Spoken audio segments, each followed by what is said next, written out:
অনেকেই তো তার প্রিয় মানুষকে শাসন করা মানে কারাগার বলে মনে করে। তাহলে আপনার প্রিয় মানুষের জন্য কিরূপ আচরণ হতে পারে? দেখুন, আমি হলে আমার প্রিয় মানুষটিকে এই কথাই বলতাম, আমার জান শোনো, যদি তোমাকে একটা প্রশ্ন করি সঠিক উত্তর দিবে তো? আমি যদি তোমাকে একটা মহামূল্যবান হীরার নেকলেস উপহার দেই, তাহলে তুমি সেটা কোথায় লুকিয়ে রাখবে?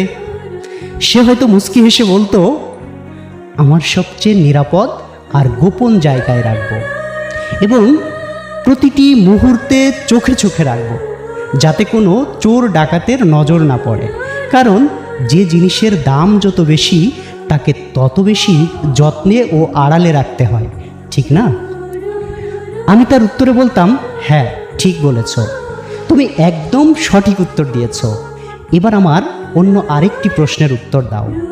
এই পৃথিবীতে যত সম্পদ রয়েছে, যেমন টাকা পয়সা, গাড়ি বাড়ি, যাবতীয় বিলাসবহুল যত জিনিস রয়েছে, এর চেয়েও তুমি আমার কাছে অনেক অনেক অনেক অনেক বেশি দামি।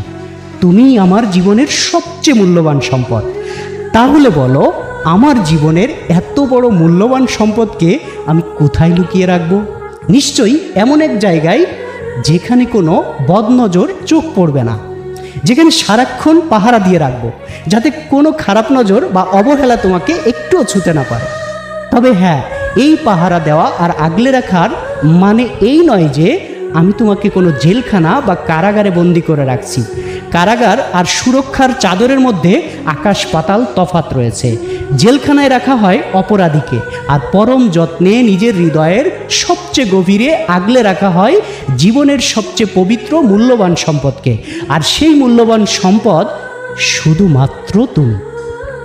আমার ভালোবাসা কোনো কারাগার নয়, এটি হলো এমন এক নিরাপদ আশ্রয় যেখানে তুমি স্বাধীন, সবচেয়ে বেশি সুরক্ষিত এবং আমার হৃদয়ের সবচেয়ে কাছের মানুষ। তাই আজ তোমাকে একটা সত্যি কথা বলতে চাই। একজন পুরুষ যখন তার ভালোবাসার মানুষকে শাসন করে, একটু চোখে চোখে রাখে, অতিরিক্ত অধিকারবোধ দেখায়, তখন বুঝে নিও সে ওই মানুষটাকে নিজের জীবনের চেয়েও বেশি ভালোবাসে। যে পুরুষ তোমাকে নিয়ে এত ভাবে, তোমাকে আগলে রাখতে চায়, জেনে রেখো তার হৃদয়ে তোমার জন্যই সবচেয়ে গভীর টান রয়েছে। এটাকে কখনো কোনো বন্দি দশা বা কারাগার ভেবো না। কারণ যেদিন দেখবে কোনো পুরুষ তোমাকে আর শাসন করছে না, তোমার খোঁজ রাখছে না, সেদিন বুঝে নিও সে হয়তো ধীরে ধীরে তোমার উপর থেকে তার মায়া উঠিয়ে নিচ্ছে বা অন্য কারো হয়ে যাচ্ছে। তাই প্রতিটি নারীর সৃষ্টিকর্তার কাছে এমন একজন পুরুষকে চাওয়া উচিত, যে শতব্যস্ততার মাঝেও তাকে পরম যত্নে শাসন করবে আর নিজের হৃদয়ের মণিকোঠরে আগলে রাখবে। তুমি শুধু আমার, একান্তই আমার, অন্য কারো নও। তবুও যদি কখনো মনে করো তুমি আমাকে ছেড়ে চলে যাবে, তবে আজকের পর থেকেই তুমি স্বাধীন, তুমি মুক্ত। তোমাকে আর কখনো শাসন করব না।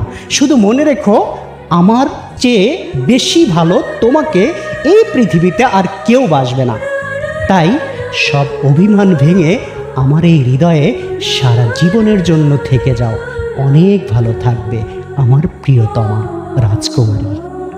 তুমি শুধু আমার, একান্তই আমার।